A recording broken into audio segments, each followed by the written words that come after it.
In section 3.4, number 5b, we're asked to solve the system. We can do that either by substitution or addition. Since it's already set up where we have y equal to 3x minus 5, it's an easy substitution problem. So I'm going to plug in 3x minus 5 in for y. So I would have the 21x minus 35 is 7, and in place of y, we've got 3x minus 5.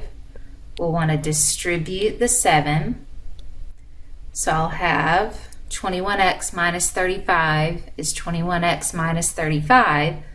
I could almost stop there, but when I start to combine the x's, notice if I subtract 21x from both sides, then my x's go away. So I'm ending up with negative 35 is negative 35, which is true.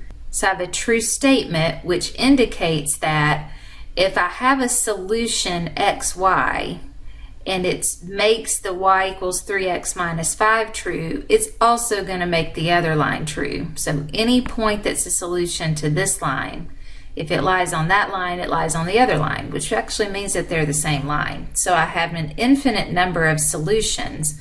Does not mean that every number is a solution or every ordered pair is a solution, but the infinite number of points that are on this line also fall on the other line.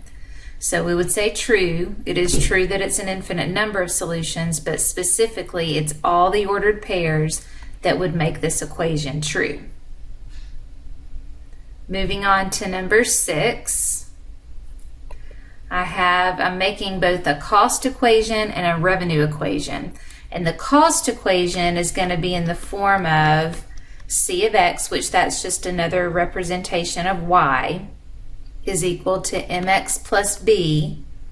M is going to be the variable cost or the changing cost, and b is going to be the fixed cost.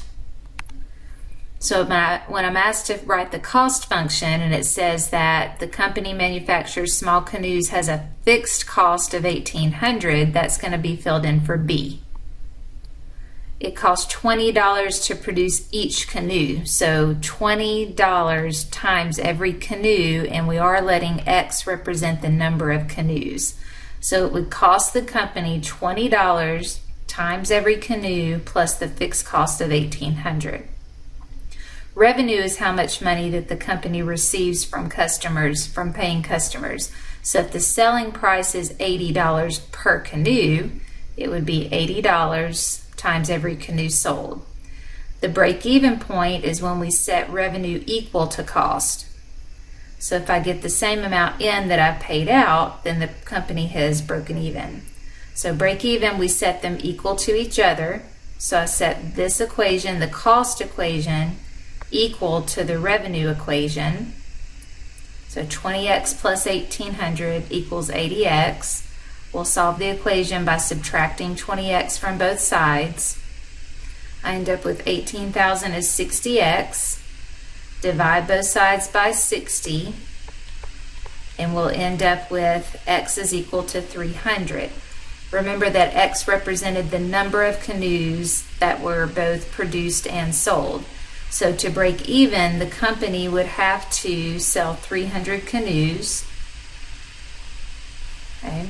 Now what we haven't found is the actual, when we're finding a break-even point, we want the entire ordered pair.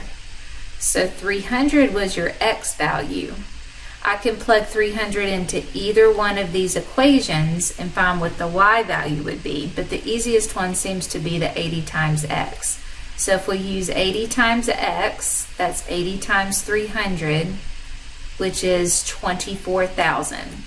So the break-even point is 24,000, and that means that the company would need to make 30 canoes to break even, and that's actually $24,000 to break even.